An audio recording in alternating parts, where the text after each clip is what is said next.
Quanto à utilização aí desse termo, dessa terminologia trindade, nós não encontramos esse termo na Bíblia Sagrada. E não é porque nós não encontramos a palavra trindade que a trindade seja um conceito antibíblico. Mas, no decorrer da história cristã, essa palavra foi sendo usada para expressar essa realidade da pessoa de Deus, e tudo indica que o primeiro que utilizou esse tipo de terminologia foi Tertuliano. Tertuliano, que viveu de 160 a 220 depois de Cristo. Então, já no segundo século, pelo menos no finalzinho do segundo século, já havia sido consolidado o uso dessa terminologia trindade, que vem do latim trinitas, ou seja, três, que são um só. Entretanto, a doutrina da Santíssima Trindade é amplamente apoiada nas Sagradas Escrituras, que,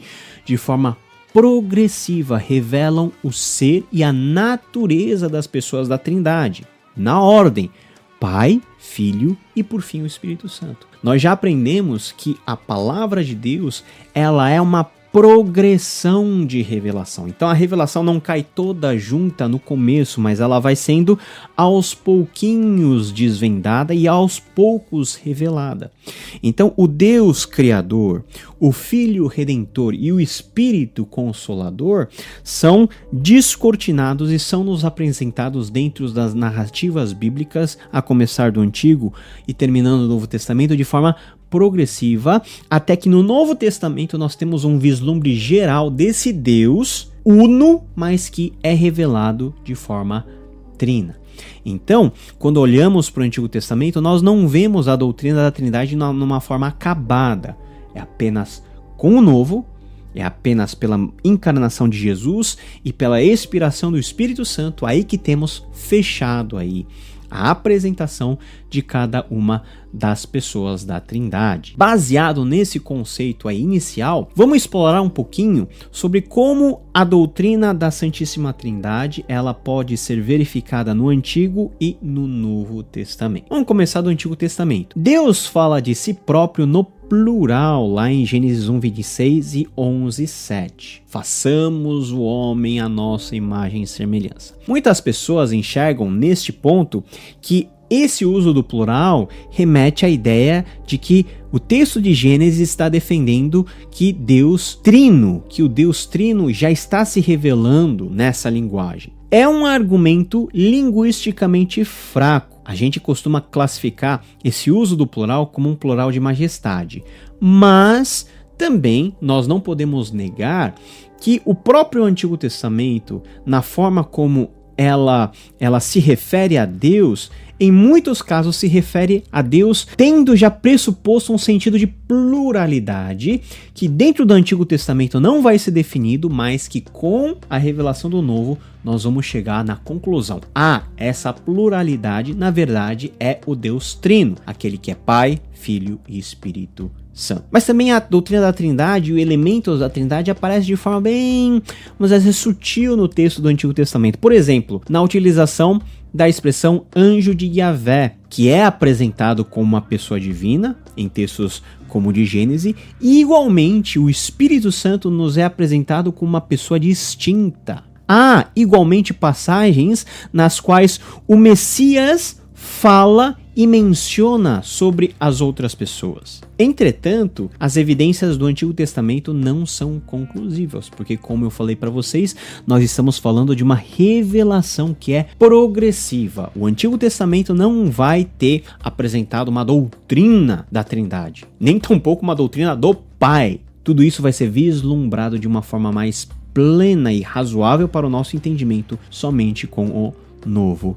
Testamento. E é no Novo Testamento que encontramos justamente as provas mais contundentes nos próprios atos da redenção. Quando nós falamos de atos da redenção, nós estamos falando naquilo que tange o ministério do Filho, da segunda pessoa da Trindade, que é Jesus Cristo. Então, Jesus Cristo é o elo, é a pessoa que traz a revelação plena em si desse Deus trino, que é trino em essência, mas também é trino na sua maneira de administrar a redenção. Então o Pai envia o Filho ao mundo e o Pai e o Filho enviam o Espírito Santo ao mundo. Então é essa progressão que nós vemos dentro da administração da redenção. E várias passagens no Novo Testamento testificam sobre as pessoas da Trindade. Você está vendo o quadro aí de Andrea del Verrocchio e Leonardo da Vinci, pintado aí mais ou menos em 1475, que nos retrata aí o batismo de Jesus Cristo. O batismo de Jesus Cristo por João Batista. Você veja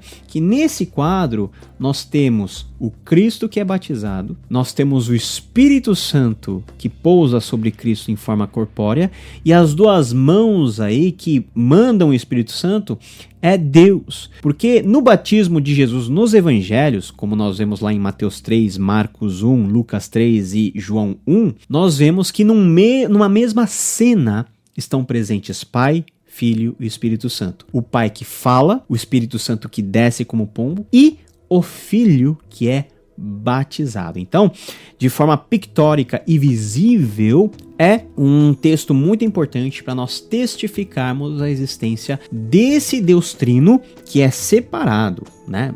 Usa a palavra separado aqui de forma, vamos dizer assim, meio errada, mas só para você entender. Uma pessoa que é distinta da outra em função. O Filho tem uma função, o Espírito Santo está tendo outra função de ungir Jesus Cristo, e o Pai que envia esse Espírito Santo e chancela Jesus Cristo diante de todos como efetivamente este é o meu Filho amado em quem me comprazo. Então é muito significativo esse texto do batismo de Jesus nos evangelhos, que ocorre em todos os evangelhos. Nós temos também o texto da grande comissão. Ide, portanto, por todo mundo, batiza em nome do Pai, do Filho e do Espírito Santo. Batiza em nome do Pai, do Filho e do Espírito Santo. Nós temos um texto normativo de batismo em nome da Trindade, do Pai, do Filho e do Espírito Santo. E temos a famosa bênção apostólica de Paulo. A graça do nosso Senhor Jesus Cristo, o amor do Pai e a comunhão do Espírito Santo. Mais uma vez, nós temos aí a evidência da doutrina da Trindade na apresentação das pessoas da Trindade, das funções que elas têm dentro da administração da redenção, ok? Ainda que nós não tenhamos a forma acabada que nós encontraremos nos concílios, por exemplo, de Nicéia em 325, da doutrina da Trindade, o texto bíblico apresenta as pessoas, apresenta os conceitos básicos que vão sendo clarificados e vão sendo explicados até se chegar a uma forma razoável de consenso dentro da igreja, isso já no quarto século. Então podemos dizer que a doutrina da Trindade, ela é uma construção teológica com base naquilo que o texto bíblico revela sobre um Deus que é Trindade, um Deus que é Pai, Filho e Espírito Santo. Olha só o que o Herman Bavinck ele vai dizer: o verdadeiro desenvolvimento das ideias trinitárias do Antigo Testamento é encontrado no Novo Testamento. Na encarnação do Filho e no derramamento do Espírito Santo, o único Deus verdadeiro é revelado como Pai, Filho e Espírito Santo. Esses três são idênticos àqueles que se revelaram aos santos do Antigo Testamento em palavra e ato, profecia e milagre. O princípio triplo em operação na criação e na salvação é, porém, tornado mais claro no Novo Testamento. Toda a salvação, toda a bênção e bem-aventurança tem a sua causa tripla em Deus, o Pai, o Filho e o Espírito Santo. A revelação do Novo Testamento é completamente trinitária. Que Bavinck nos ajuda a concluir que a Trindade ela chega na sua revelação completa com o Novo Testamento. E é no Novo Testamento que, olhando para trás, nós enxergamos em progressão histórica aquilo que o Pai, o Filho e o Espírito Santo fazem, principalmente na administração da redenção. Caiu de paraquedas aqui no canal, nós temos muitos conteúdos relacionados à Bíblia, fé, línguas originais. Gostou desse vídeo? clica aqui porque vai ter um conteúdo semelhante. E se você quiser conhecer mais da fé, clica aqui porque nós temos um conteúdo especialmente desenvolvido para você. Deus te abençoe e até a próxima!